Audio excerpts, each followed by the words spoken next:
Thank you God. మనుష్యులకు కనబడవలెనని వారి ఎదుట మీ నీతి కార్యము చేయకుండా జాగ్రత్తపడుడి, లేని ఎడల పరలోకమందున్న మీ తండ్రి యొద్ద మీరు ఫలము పొందరు.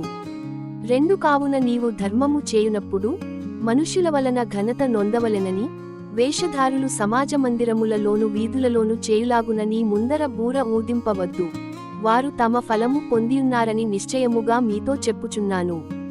3 నీవైతే ధర్మము చేయునప్పుడు నీ ధర్మము రహస్యముగానుండు నిమిత్తము నీ కుడిచెయ్యి చేయునది నీ ఎడమ చేతికి తెలియకయుండవలెను.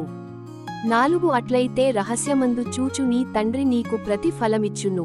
5 మరియు మీరు ప్రార్థన చేయునప్పుడు వేషధారుల వలె ఉండవద్దు, మనుష్యులకు కనబడవలెనని సమాజ మందిరములలోను వీధుల మూలలలోను నిలిచి ప్రార్థన చేయుట వారికిష్టము, వారు తమ ఫలము పొంది యున్నారని నిశ్చయముగా మీతో చెప్పుచున్నాను. 6 నీవు ప్రార్థన చేయునప్పుడు నీ గదిలోనికి వెళ్లి తలుపు వేసి రహస్యమందున్న నీ తండ్రికి ప్రార్థన చేయుము, అప్పుడు రహస్యమందు చూచు నీ తండ్రి నీకు ప్రతి ఫలమిచ్చును. 7 మరియు మీరు ప్రార్థన చేయునప్పుడు అన్యజనుల వలె వ్యర్థమైన మాటలు వచింపవద్దు, విస్తరించి మాటలాడుట వలన తమ మనవి వినబడునని వారు తలంచుచున్నారు. 8 మీరు వారివలె ఉండకుడి, మీరు మీ తండ్రిని అడుగక మునుపే మీకు అక్కరగా నున్నవేవో ఆయనకు తెలియును. 9 కాబట్టి మీరిలాగు ప్రార్థన చేయుడి, పరలోకమందున్న మా తండ్రి, నీ నామము పరిశుద్ధపరచబడుగాక. 10 నీ రాజ్యము వచ్చుగాక, నీ చిత్తము పరలోకమందు నెరవేరుచున్నట్లు భూమియందును నెరవేరునుగాక. 11 మా అనుదినాహారము నేడు మాకు దయచేయుము. 12 మా రుణస్థులను మేము క్షమించియున్న ప్రకారము మా రుణములు క్షమించుము. 13 మమ్మును శోధనలోకి తేక దుష్టుని నుండి 1 మమ్మును తప్పించుము. 14 మనుష్యుల అపరాధములను మీరు క్షమించిన ఎడల మీ పరలోకపు తండ్రియు మీ అపరాధములను క్షమించును. 15 మీరు మనుష్యుల అపరాధములను క్షమింపకపోయిన ఎడల మీ తండ్రియు మీ అపరాధములను క్షమింపడు. 16 మీరు ఉపవాసము చేయునప్పుడు వేషధారుల వలె దుఃఖముకులై యుండకుడి, తాము ఉపవాసము చేయుచున్నట్టు మనుష్యులకు కనబడవలెనని వారు తమ ముఖములను వికారము చేసుకొందురు, వారు తమ ఫలము పొంది యున్నారని నిశ్చయముగా మీతో చెప్పుచున్నాను. 17 ఉపవాసము చేయుచున్నట్టు మనుష్యులకు కనబడవలెనని కాక రహస్యమందున్న నీ తండ్రికే కనబడవలెనని నీవు ఉపవాసము చేయునప్పుడు నీ తల అంటుకొని నీ ముఖము కడుగుకొనుము. 18 అప్పుడు రహస్యమందు చూచుచున్న నీ తండ్రి నీకు ప్రతిఫలమిచ్చును.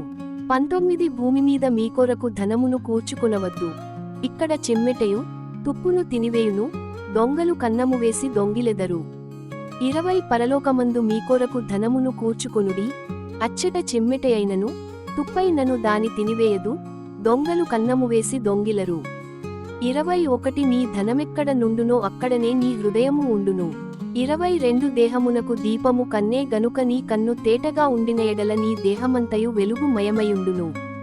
23 నీ కన్ను చెడినదైతే నీ దేహమంతయు చీకటిమయమయ్యుండును, నీలోనున్న వెలుగు చీకటి అయ్యుండిన ఎడల ఆ చీకటి ఎంతో గొప్పది. 24 ఎవడును 2 యజమానులకు దాసుడుగా నుండనేరడు, అతడు ఒకని ద్వేషించి ఒకని ప్రేమించును, లేదా ఒకని పక్షముగా నుండి ఒకని తృణీకరించును. మీరు దేవునికిని సిరికిని దాసులుగా నుండనేరరు. 25 అందువలన నేను మీతో చెప్పునదేమనగా ఏమి తిందుమో ఏమి త్రాగుదుమో అని మీ ప్రాణమును గూర్చి అయినను, ఏమి ధరించుకొందుమో అని మీ దేహమును గూర్చి అయినను చింతింపకుడి. 26 ఆకాశపక్షులను చూడుడి, అవి విత్తవు కోయవు కొట్లలో కూర్చుకొనవు, అయినను మీ పరలోకపు తండ్రి వాటిని పోషించుచున్నాడు, మీరు వాటికంటే బహుశ్రేష్ఠులు కారా? 27 మీలో నెవడు చింతించుట వలన తన ఎత్తు మూరెడెక్కువ చేసుకొనగలడు? 28 వస్త్రములను గూర్చి మీరు చింతింపనేలా? అడవి పువ్వులు ఎలాగు నెదుగుచున్నవో ఆలోచించుడి, అవి కష్టపడవు, ఓడకవు. 29 అయినను తన సమస్త వైభవముతో కూడిన సొలొమోను సహితము వీటిలో నొకదానివలెనైనను అలంకరింపబడలేదు. 30 నేడుండి రేపు పొయ్యిలో వేయబడు అడవి గడ్డిని దేవుడిలాగు అలంకరించిన ఎడల అల్పవిశ్వాసులారా, మీకు మరి నిశ్చయముగా వస్త్రములు ధరింపజేయును గదా. 31 కాబట్టి ఏమి తిందుమో ఏమి త్రాగుదుమో ఏమి ధరించుకొందుమో అని చింతింపకుడి, అన్యజనులు వీటన్నిటి విషయమై విచారింతురు.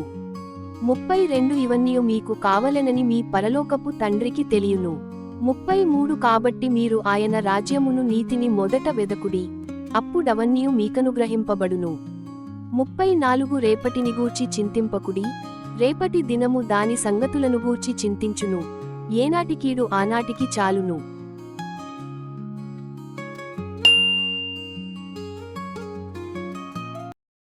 God bless you.